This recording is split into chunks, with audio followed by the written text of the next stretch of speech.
Para entender el judaísmo, sugerencias interdisciplinares. Lorena Miralles Maclá, Elvira Martín Contreras, editoras.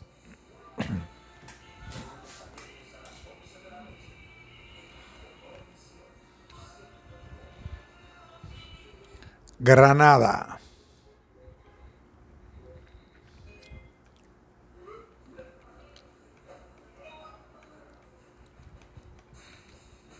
Prólogo.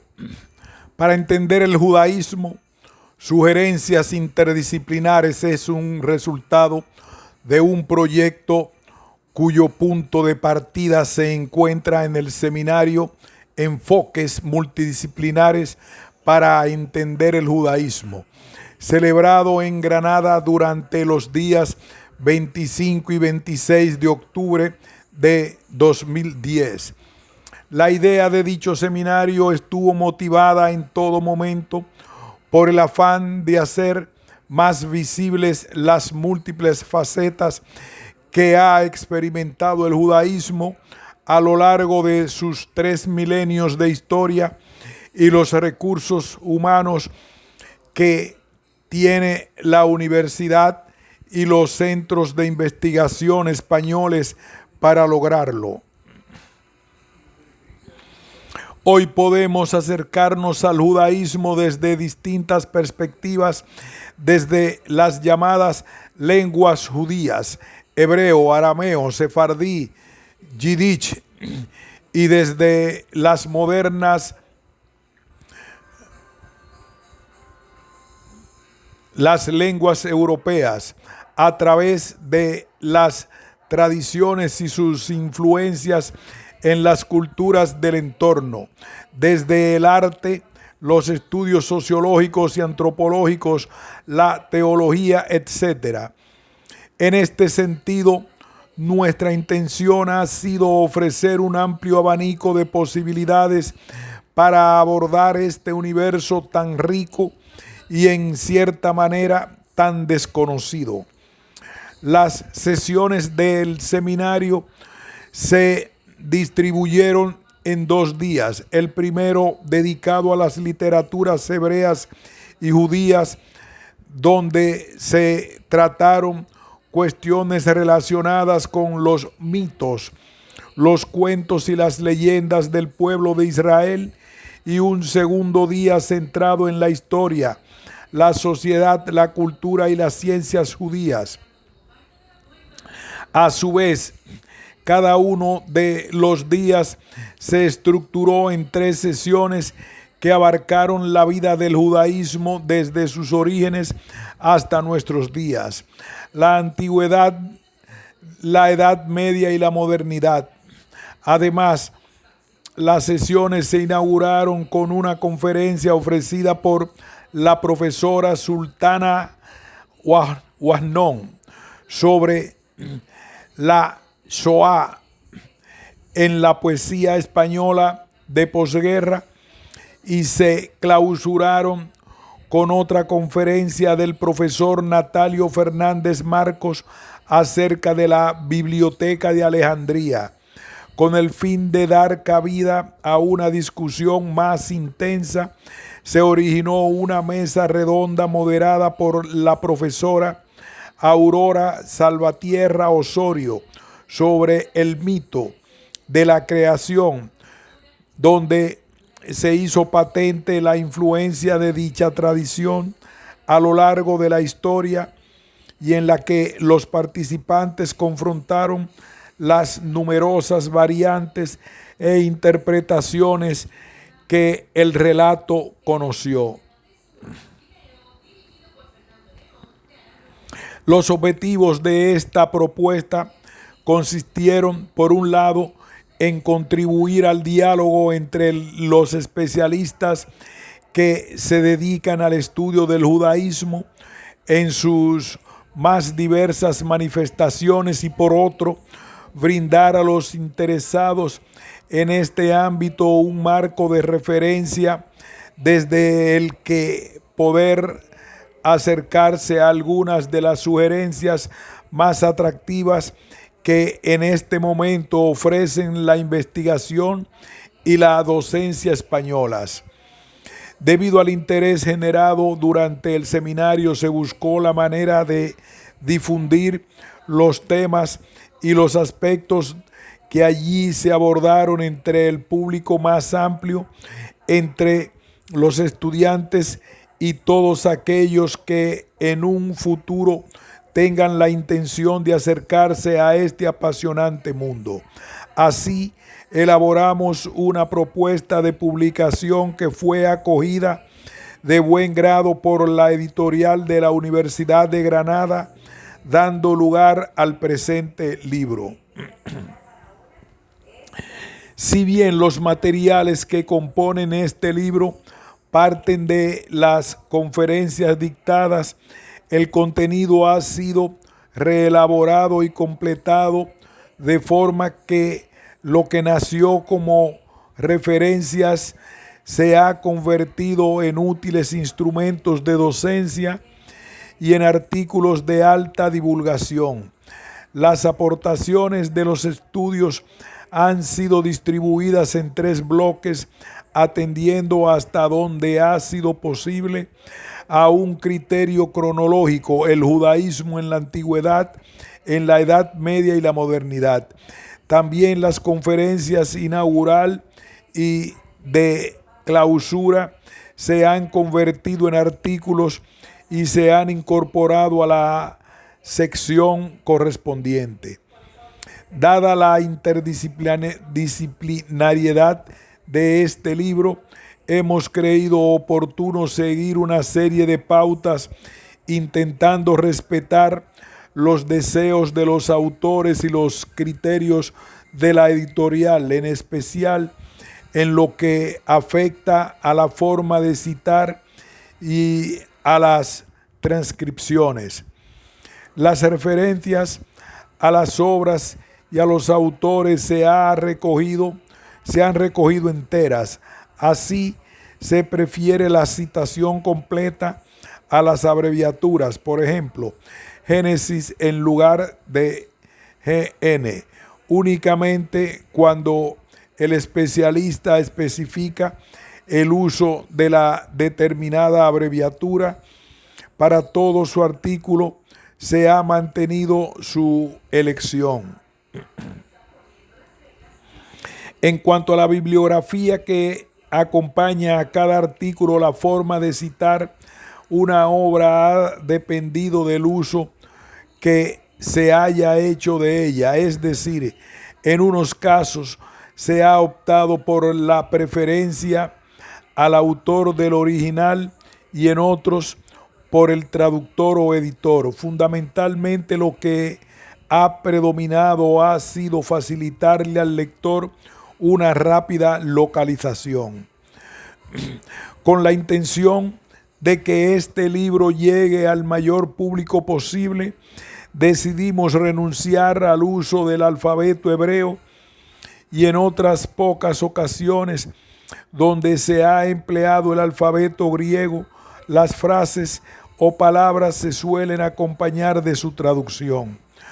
Para las transcripciones, del único criterio que se ha seguido es la propia coherencia interna del artículo. Al ser una obra tan interdisciplinar, hemos deseado mantener la manera de transcribir elegida por cada uno de los autores, siempre y cuando el lector pudiera leer sin problemas los términos. Siguiendo esta indicación, los autores han prescindido la mayoría de las veces de los signos diacríticos, con la excepción de algunos casos donde, debido al carácter de los materiales tratados, ha resultado inviable renunciar a ellos. Cuando ha sido posible, en lugar de las transcripciones, se les ha dado preferencia a los vocablos castellanizados asumidos ya por parte de la investigación como palabras de uso frecuente en el lenguaje científico, como por ejemplo Torah por Torah, Mishnah por Mishnah, Shoah por Shoah, etc. La celebración tanto del seminario como de la presente publicación ha sido posible gracias a la convergencia de muchos esfuerzos. Así, nos gustaría mencionar a los especialistas que participaron en él, los cuales mostraron su buen hacer y disposición desde que se les presentó la idea, aportando valiosas sugerencias y asumiendo la responsabilidad que conlleva tomar parte en una propuesta tan interdisciplinar como esta. También queremos referirnos a los miembros de los proyectos de investigación del Ministerio, Lengua y Literatura del Judaísmo Clásico, Rabínico y Medieval, y el papel de la literatura rabínica en la transmisión textual de la Biblia hebrea, y a los miembros de los grupos de investigación paganos, judíos y cristianos en la antigüedad, así como a los profesores y becarios que desarrollan su labor en Departamento de Estudios Semíticos de la Universidad de Granada, que en todo momento se mostraron dispuestos a ayudar en la organización, y por supuesto a los organismos e instituciones que asumieron la financiación: el Ministerio de Ciencia e Innovación, Acción Complementaria, la Consejería de Economía, Innovación y Ciencia de la Junta de Andalucía, la Universidad de Granada, la Asociación Española de Estudios Hebreos y Judíos. A todos ellos deseamos hacerles llegar nuestro agradecimiento público por apoyar nuestra propuesta. Las editoras Lorena Miralles, Asia Elvira Martín Contreras, Granada, Madrid, febrero 2012. El judaísmo en la antigüedad.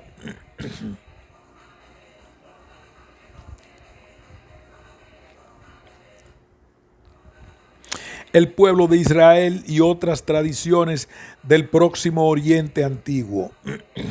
Adelina Millet Alba, Universitat de Barcelona. Lejos queda ya la fecha del 13 de enero de 1902, cuando el asiriólogo Friedrich Delitzsch pronunció ante el emperador de Prusia, Guillermo II, la conferencia titulada Bibel and Babel, y que supuso un punto de inflexión en los estudios de la crítica bíblica. Hasta entonces se había dicho y se había pensado que el centro del Próximo Oriente Antiguo era la Biblia y el pueblo de Israel. Bien es cierto que hasta el siglo XIX no se encontraron documentos en la zona que hicieran pensar lo contrario. A partir de dicha conferencia, el péndulo osciló hasta el extremo opuesto, hasta el punto de que Delitzsch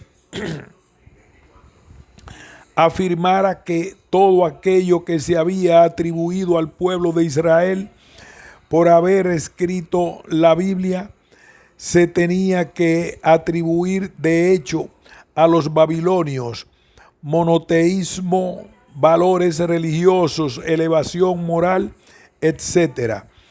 A partir de este momento empieza un fuerte panbabilonismo.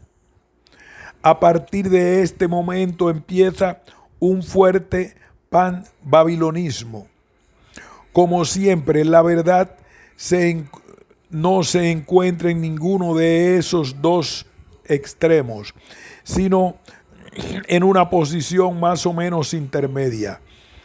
Ya se ha hablado suficientemente y en los más diversos foros sobre los temas y cómo se presentan algunas de estas formas literarias.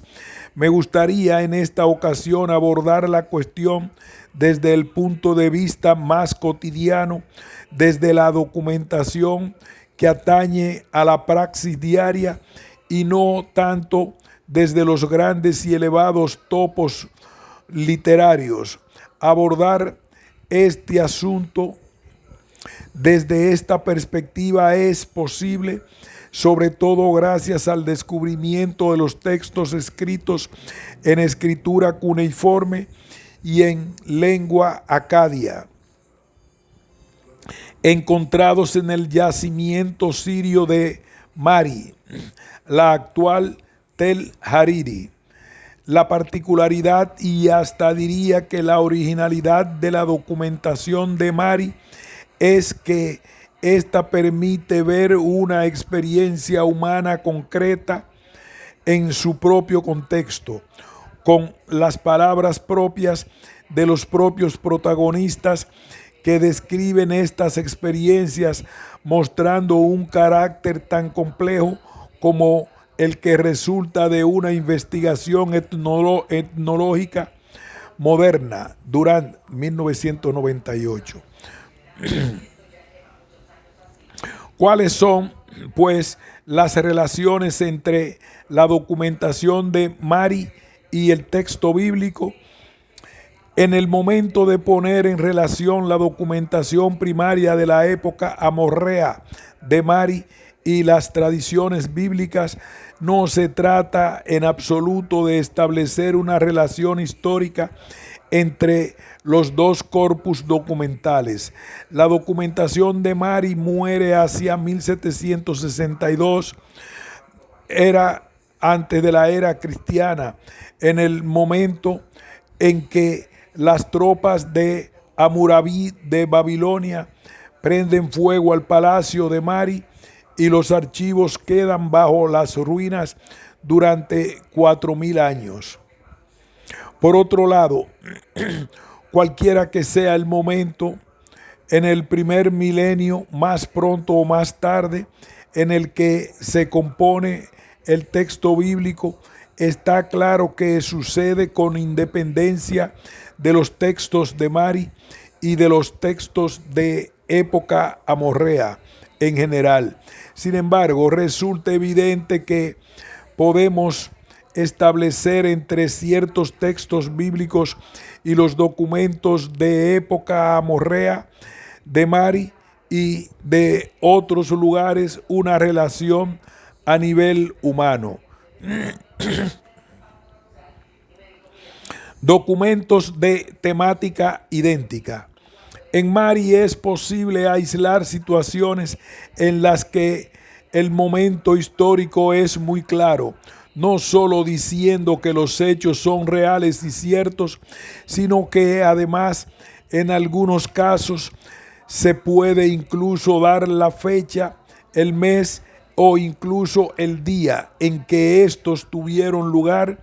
Muchos de estos acontecimientos es posible relacionarlos con sucesos análogos narrados en los libros que nos explican la historia del antiguo Israel.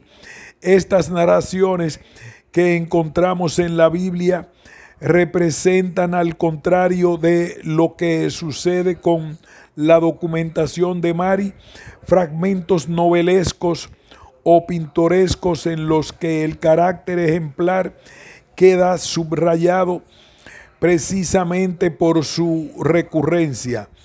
Esto último pone de manifiesto que se trata de narraciones esquemáticas más que anécdotas históricas reales que muy rápidamente adquirieron la categoría de hechos simbólicos, lo cual no es más que la consecuencia lógica inherente a la motivación de su escritura.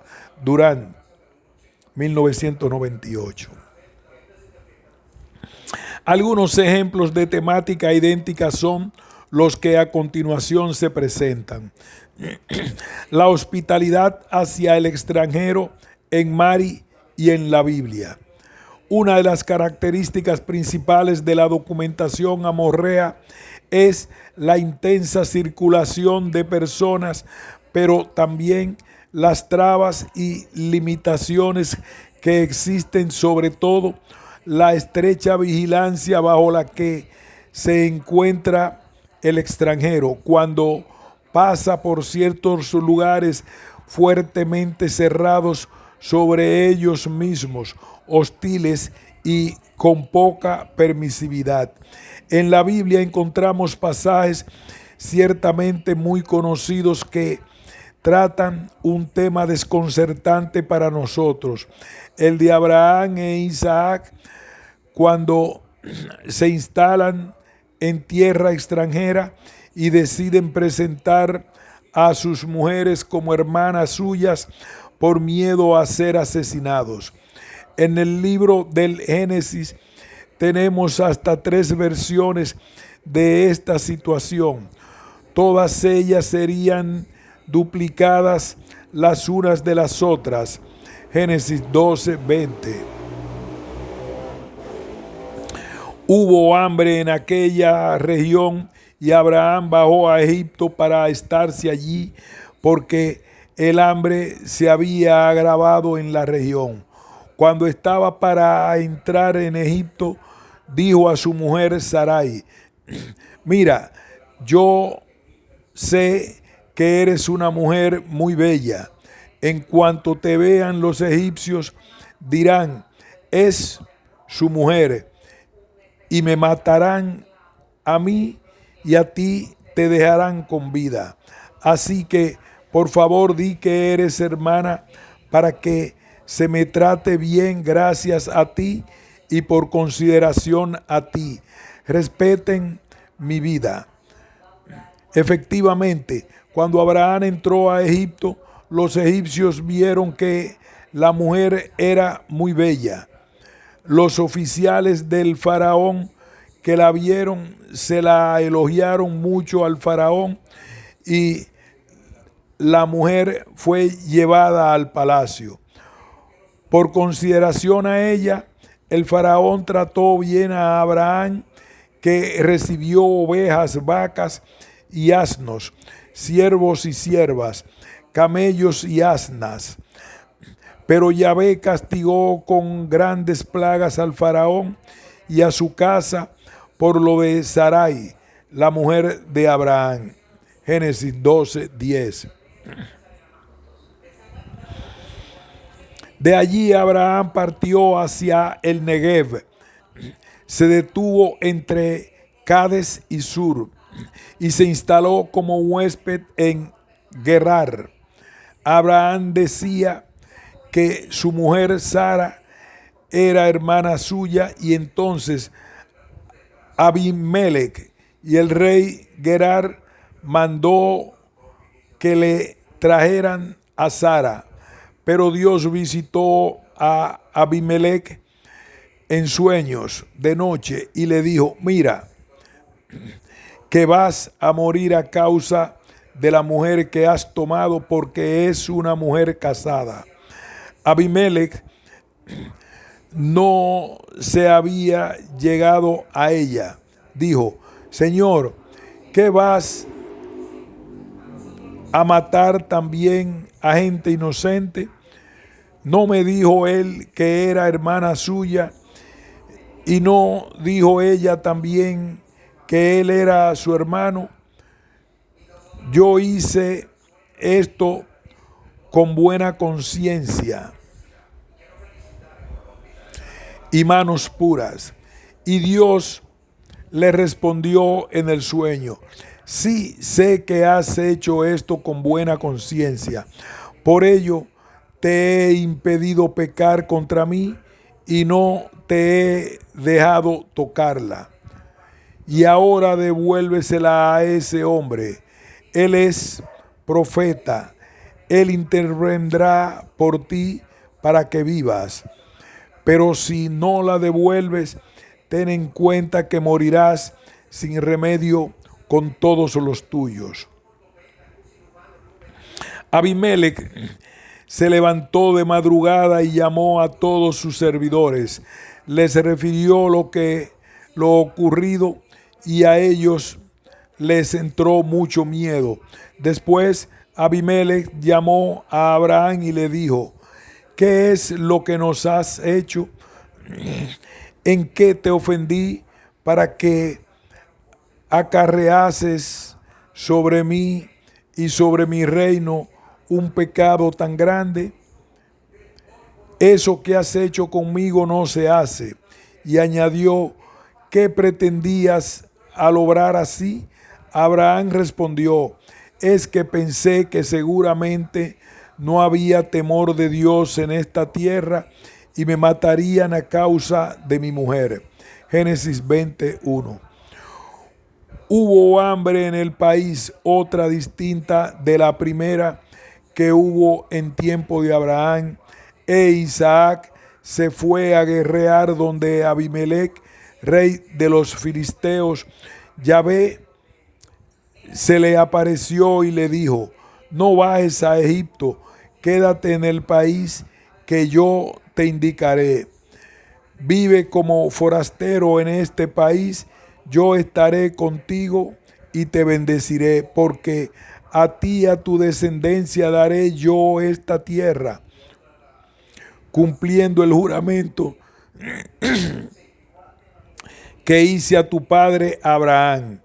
Multiplicaré tu descendencia como las estrellas del cielo y te daré todas estas tierras, y en tu descendencia serán benditas todas las naciones de la tierra, porque Abraham me obedeció y guardó mis preceptos y mandamientos, mis normas y leyes. E Isaac se quedó en Gerar.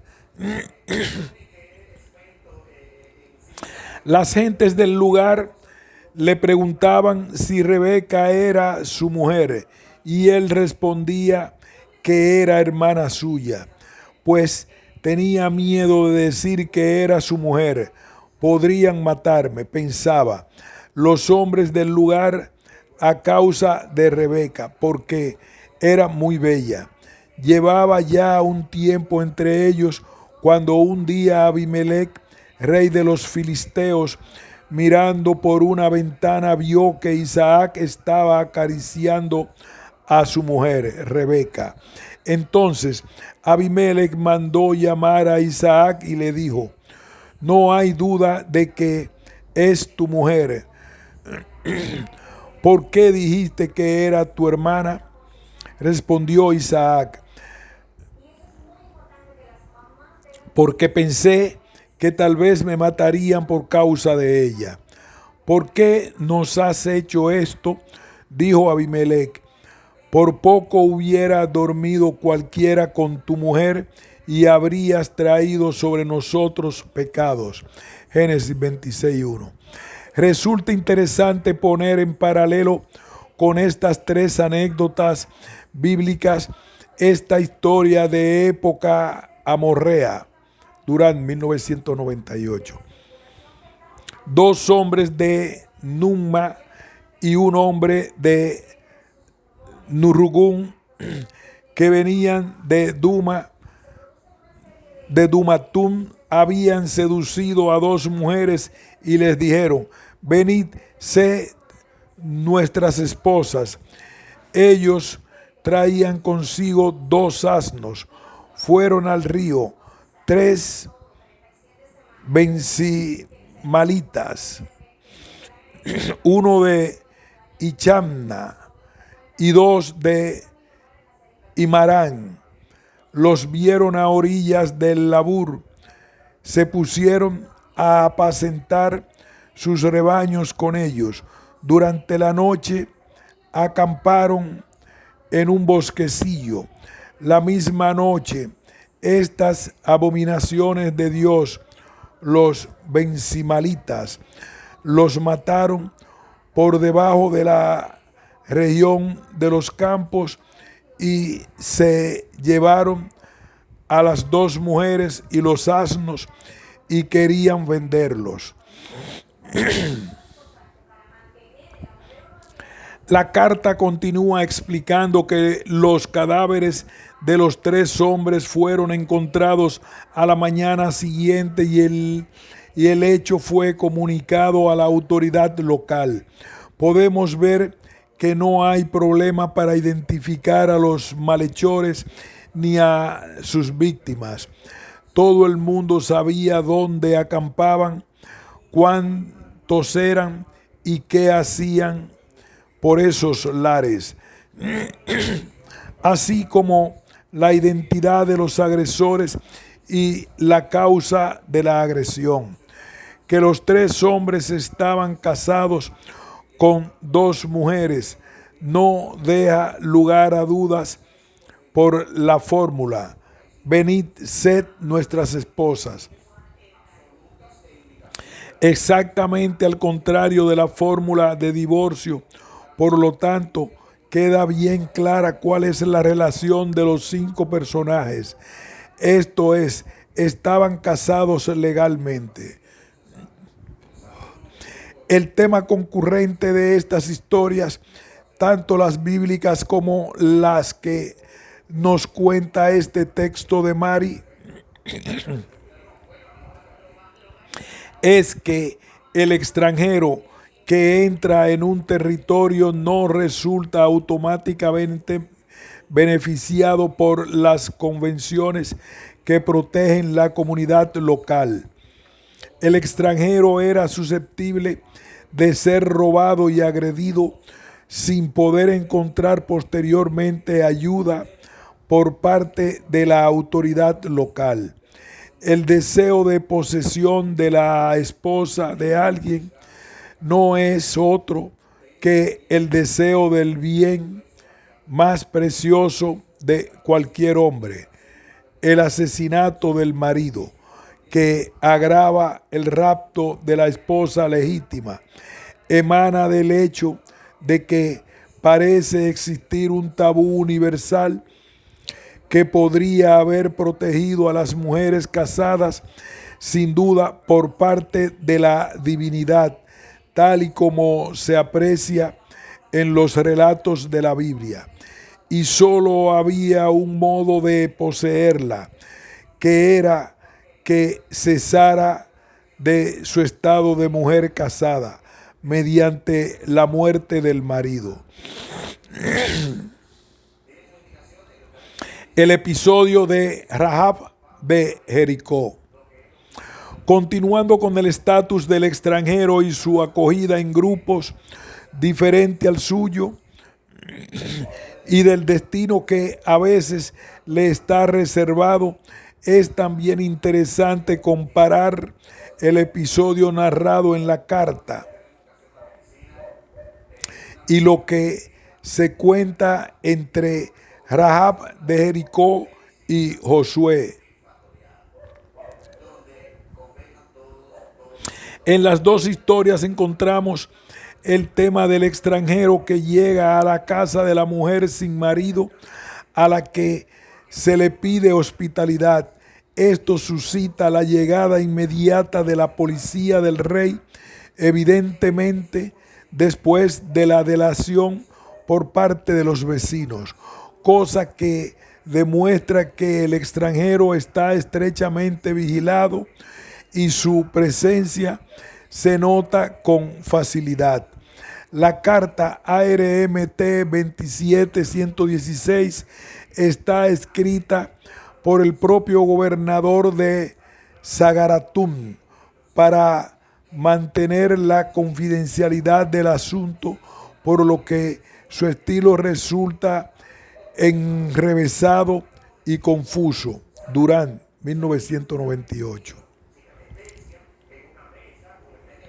Di a mi Señor si habla Zinri, Abdul, tu servidor. La ciudad de Cuantán y el distrito están bien. Dos hombres de Numá llegaron al lugar llamado las hayas, sin entrar en la ciudad de Cuantunán. He enviado unos guardias y me han traído estos hombres en plena noche. Los he hecho entrar en la cárcel sin que nadie los viera. A la mañana siguiente, la embajada constituida por Sinri, Erá, Zagarrán y Yacún Abdú vinieron a mí y me dijeron: 2 hombres han llegado antes que nosotros. Estos hombres, ¿dónde están? Y yo les he respondido: no ha entrado a la ciudad de Cuantunán. Falta parte del texto. Tampoco ellos, Sinri, Erá, Zagarrán y Yacún Abdú, deben decir a mi señor: nuestros intérpretes, los 2 hombres detenidos el día anterior y la mujer de Numá, esposa de un bensimalita, en casa de quien hemos detenido a estos hombres, que nos los traigan para que hagamos nuestra declaración, ya que existe el peligro de que mi señor no salga del apuro si fuera el caso que una carta de mi señor le traen a estos hombres y la mujer, y que están todos delante de mi señor, y que la mujer confirme su declaración. Les golpeé la cabeza. Podría convertirse en un gran problema. Falta parte del texto. Se supone que el autor de la carta intenta disuadir al rey de arreglar el asunto de manera legal en Mari. Por otro lado, aparte de la mujer de Numá, se está mezclada en el asunto, nadie más está al corriente. Ahora que mi señor reflexione hasta que el asunto se olvide. Archivo. Debo hacer entrar a esta mujer del taller de las tejedoras 1 o 2 meses, que mi señor me escriba lo que debe hacerse. En paralelo, tenemos la historia narrada en Josué. Josué, hijo de Nun, envió secretamente desde Setín 2 espías con esta consigna: id a explorar la región de Jericó. Ellos se pusieron en camino y entraron en la casa de una prostituta llamada Rahab y se hospedaron en ella. Anunciaron al rey de Jericó: unos israelitas han venido aquí esta noche para explorar el país. El rey de Jericó mandó a decir a Rahab: haz salir a los hombres que han entrado en tu casa, porque han venido a explorar toda la región. Pero la mujer, tomando a los 2 hombres, los escondió y dijo: sí, esos hombres han venido aquí, pero no sabía de dónde eran. Al anochecer, a la hora de cerrar las puertas de la ciudad, salieron y no sé dónde han ido. Y si os dais prisa a perseguirlos, los alcanzaréis. Ella los bajó con una cuerda por la ventana, y pues su casa estaba endosada a la muralla y vivía en ella. La principal diferencia entre los 2 textos es que en el primero, el texto de Mari, la historia termina mal para los protagonistas, tanto para los 2 hombres como para la mujer, mientras que en la historia bíblica el éxito de los exploradores y su salvadora está asegurado desenlace del todo necesario para la continuación de la historia. Por otro lado, el paralelo entre las dos historias, entre las dos sociedades, es claro. En los dos casos vemos a unos extranjeros que se alejan, vemos a unos extranjeros que se alojan en casa de una mujer sola que vive en los límites de la ciudad. No comunican su llegada a las autoridades que, no obstante, se enteran y los detienen en el caso del texto de Mari, o bien lo intentan en el caso de Josué. Ranab es una prostituta sin marido. La mujer de Cuantunán se supone que también, aunque hay marido ausente o muerto, parece ser. La mujer del texto de Mari es del mismo país que los dos hombres de la ciudad de Numá, país de Kurdá. Por su parte, Rahab,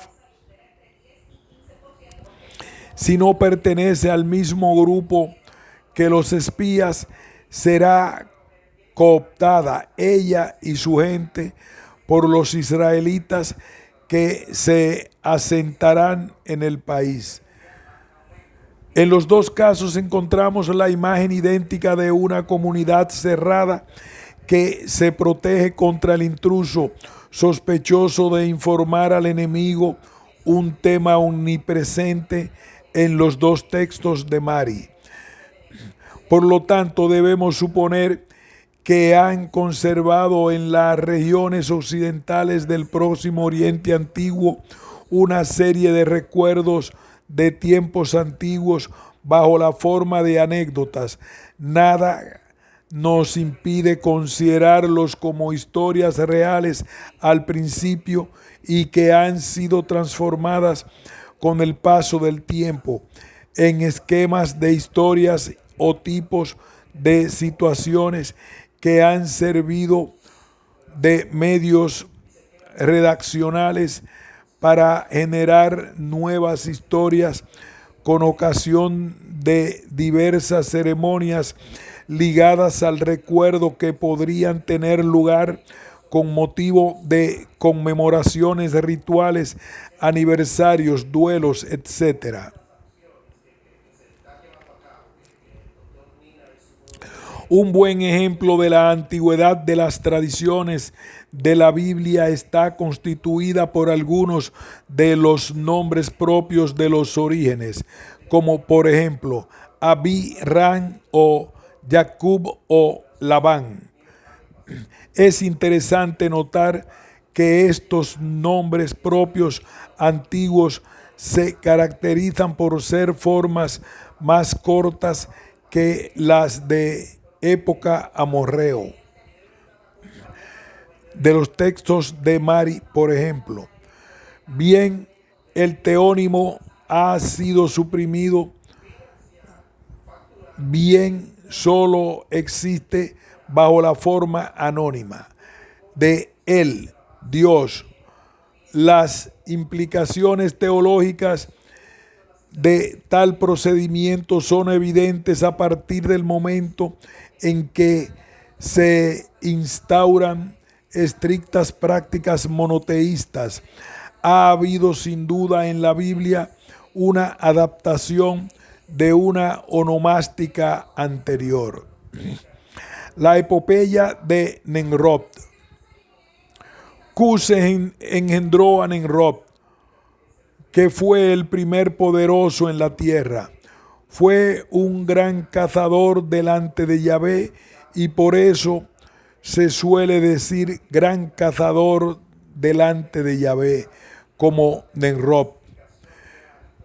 Su primer imperio fue Babel, Erech, Akkad y Calné en el país de Senaar.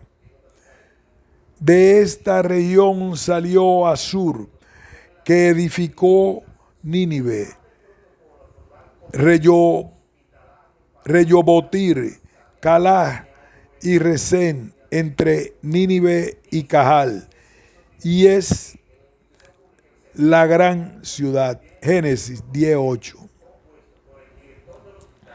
Seguramente el Nimrod de este pasaje de Génesis debe representar una figura de conquistador mesopotámico que parte del sur a la conquista del Próximo Oriente, del nordeste.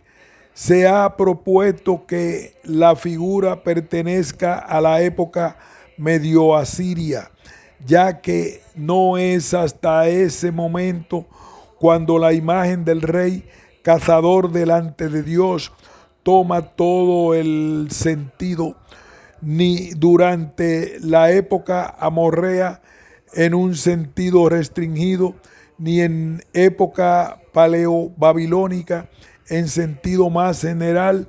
La caza no había jugado ningún papel relevante como atributo del rey. Puede ser que este gesto del rey cazador de Nimrod sería el eco del rey Tanculti, Ninurta, sobre el cual al menos en texto ha guardado esta imagen.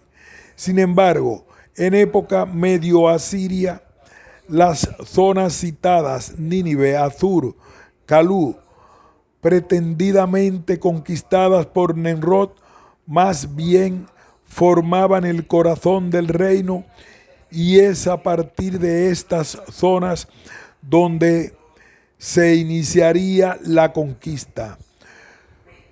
Como no consta en esta época conquista alguna del sur hacia el norte,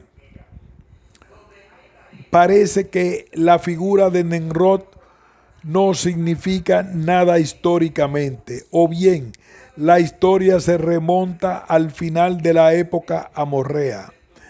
Si la gran amplitud de las conquistas atribuidas a Nimrod tuvo ciertamente lugar, y teniendo en cuenta la cantidad de pequeños reinos que terminaron desapareciendo a raíz de tales conquistas, es muy probable que el texto bíblico corresponda a las gestas guerreras del Hammurabi, y bien su hijo y sucesor, los cuales conquistaron la casi totalidad de lo que hoy es Irak. Otra figura que puede ser candidata a ser la base histórica de Nimrod bíblico es Sansi-Addu, gran conquistador de la zona occidental y norte del Éufrates.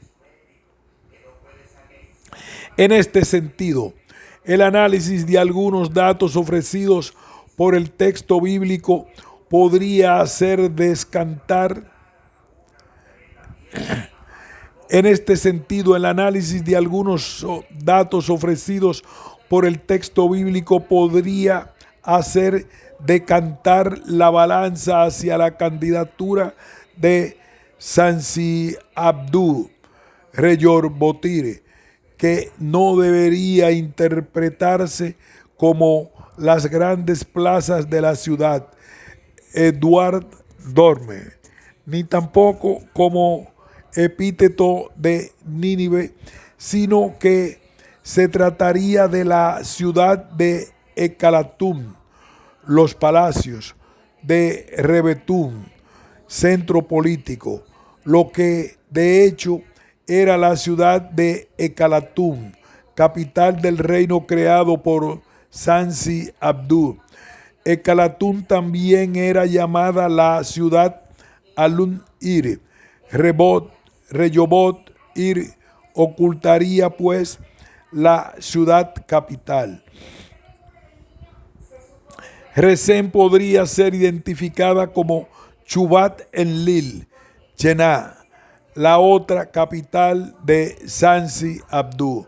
Así pues, algunos fragmentos de las historias bíblicas pueden ser anticipados por historias análogas anteriores a ellas en más de 1000 años, elaboradas por un grupo que hablaba una lengua muy cercana al hebreo. El culto a las piedras en época amorrea.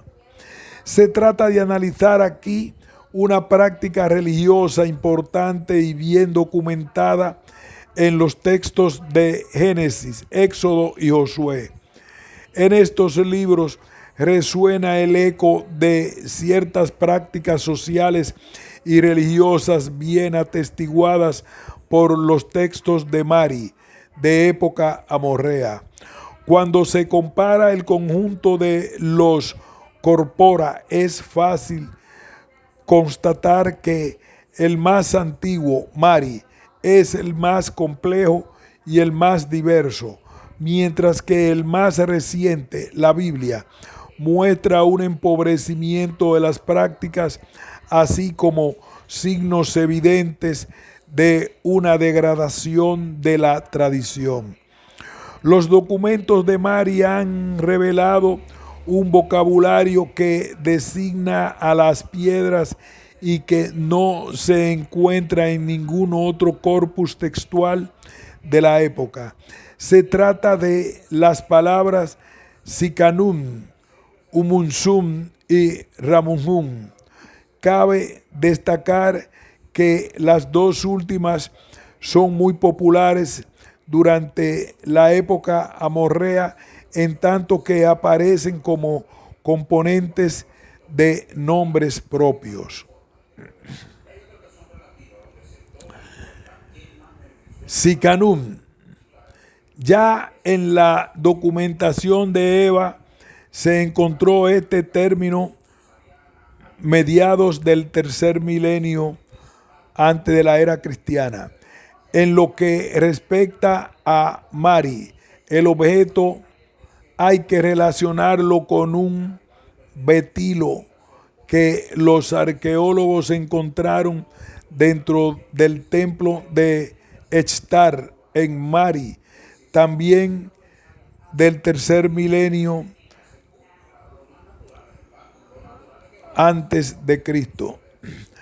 El término Chacunum lo encontramos también en la toponimia de la zona del río Harbur durante el segundo y tercer milenios.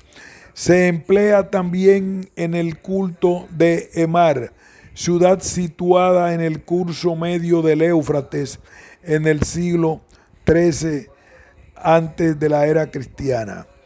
A partir de lo que vemos en la documentación de Mari, ciertas piedras son sagradas, llevan nombres que las individualizan y son conocidas.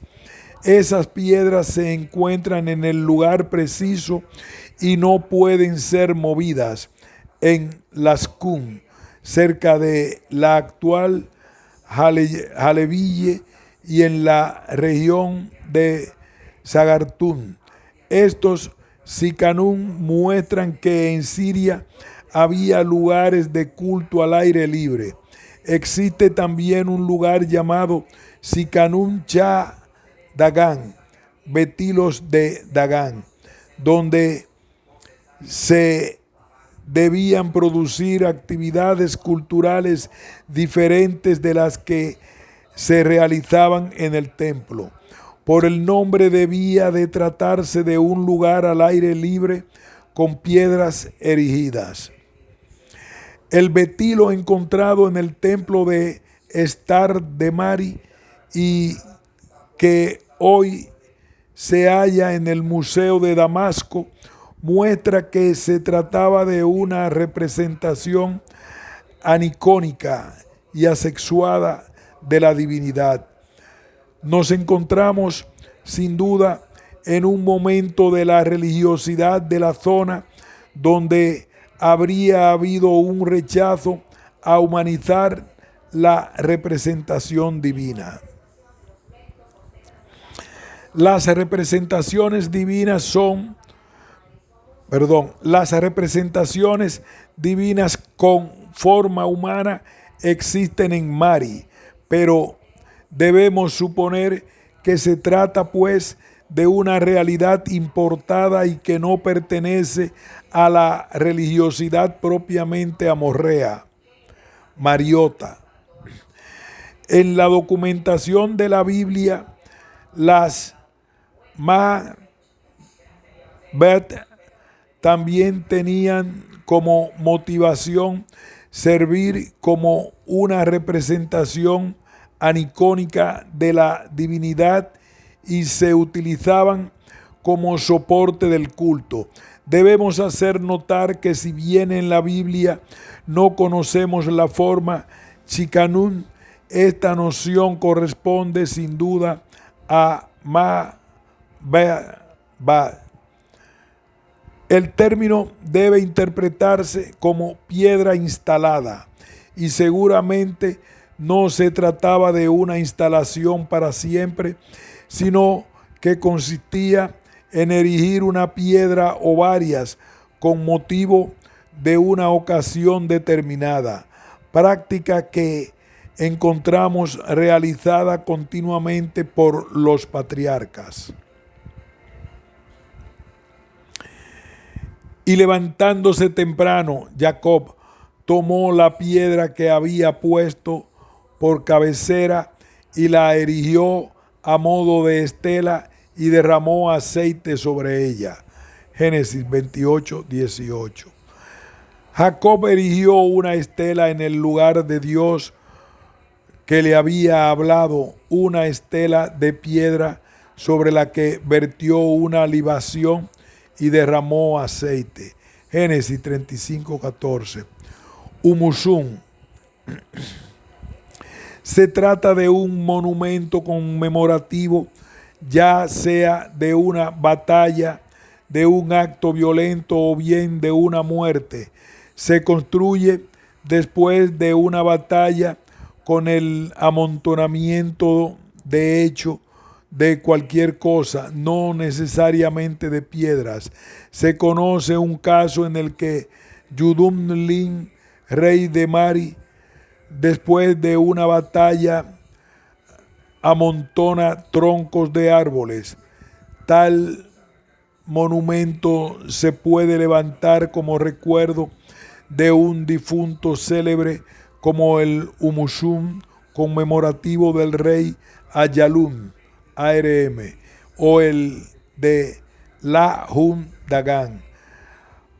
El Humusum se presenta pues bajo la forma de un montículo normalmente de piedras, también de troncos, y se trata de un monumento conmemorativo de una persona célebre ya muerta. El monumento debía perdurar y ser respetado, lo que no siempre ocurría. El Humusum conmemora un acto violento. En los casos de Ayayalun y de Lahum Dagan, es seguro que murieron en la batalla y por tanto los respectivos Humusum se erigieron en el lugar donde cayeron. También se pueden construir en el lugar donde después de la batalla se llegó a un acuerdo.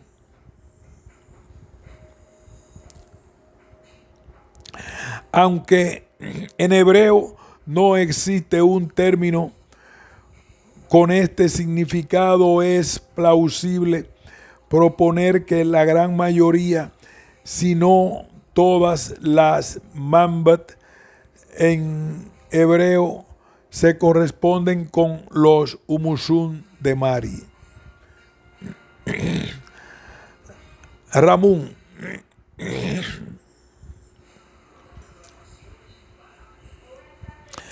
Parece ser que se trata de una forma particular de Humusum, ya que a veces un Ramún califica el Humusum y designa la piedra erigida, como así debe ser según su etimología. Haría falta ver si no se trata de la misma realidad descrita en Ezequiel 16:24. te construiste un prostíbulo, te hiciste un altillo en todas las plazas. El ramún sería pues el equivalente al amontonamiento del humusún, pero para una conmemoración sagrada en lugar de profana. Es probable que los topónimos que llevan la palabra Ramá respondan a la denominación de estructuras en piedra que habrían existido en esos lugares. El texto A3592 de Mari y el pacto entre Jacob y Labán. En el archivo de Mari se conserva una serie de textos referentes al conflicto tribal que tiene lugar durante la llamada época exponimial, esto es, durante el reinado de Sansi Abdú. El conflicto en cuestión tiene lugar en Sumhum, la zona que se encuentra al sur de Mari, entre los estados modernos de Siria e Irak, entre el sur de Siria y el norte de Irak. Nos encontramos con un conflicto territorial entre dos grupos tribales, los Pu-li-ila y los Bar-Halanum. Según sentencia del Consejo de Ancianos del lugar, a los Pu-li-ila se les otorga el dominio de los wadis de las zonas, mientras que los Bar-Halanum se les asigna la franja de la estepa. El texto especifica que para certificar el acuerdo hay una tela entre ellos. Se extiende entre dos grupos, estela que marca la separación del territorio que corresponderá a cada uno de ellos, Narum Ina Birichunum. El texto bíblico que mejor corresponde con el texto de Mari que venimos de citar se encuentra en Génesis 31, 45, 54. Esto es el acuerdo establecido entre Jacob y Labán. Jacob tomó una piedra y la erigió como estela.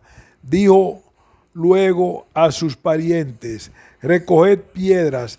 Tomaron piedras, hicieron un majano y comieron allí sobre el majano. Labán lo llamó Yegar Sabdutá y Jacob lo llamó Galet. Labán dijo: este majano es hoy testigo entre nosotros dos. Por eso le llamó Galet y también Mizpah, pues dijo: que Yahvé nos vigile a los dos cuando nos alejemos el uno del otro. Si tú humillas a mis hijas,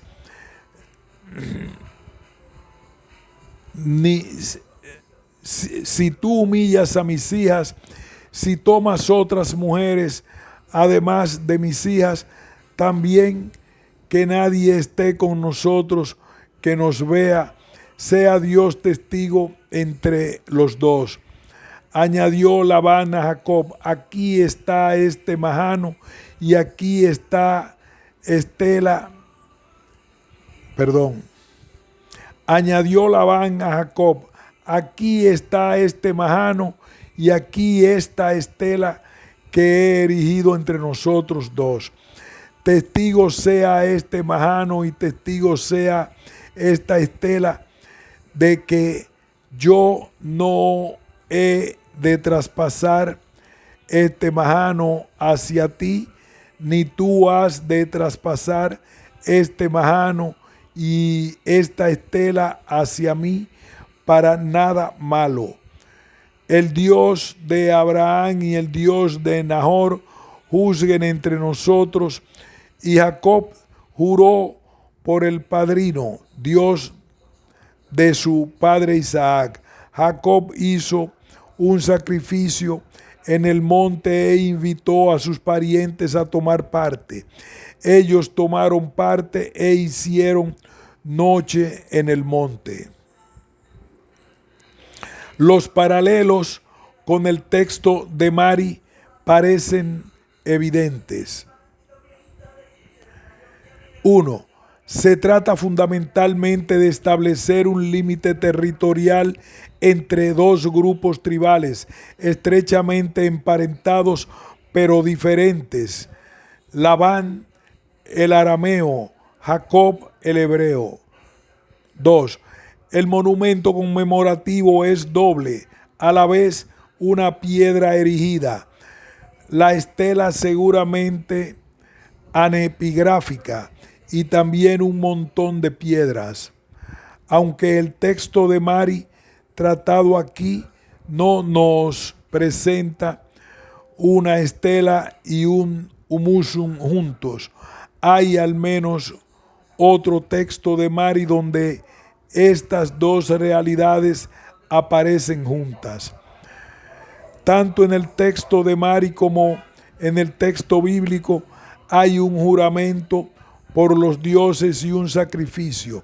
En el texto de Mari se dejan unos cabritos desollados encima del humusum y se jura por una serie de dioses y por el rey, por el dios de Mari y Tur-Mer, los dioses técnicos de los juramentos, Sansat y Abdu, y los dioses locales de los juramentos, Yabiliya y Hanat.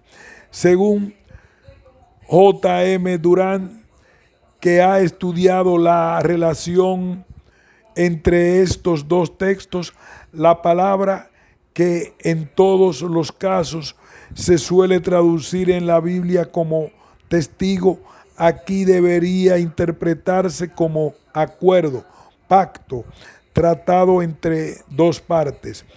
Este es el significado que tendría en los textos de época amorrea de Mari la palabra Adú, y que tiene en los textos de la época neoasiria la palabra Ade.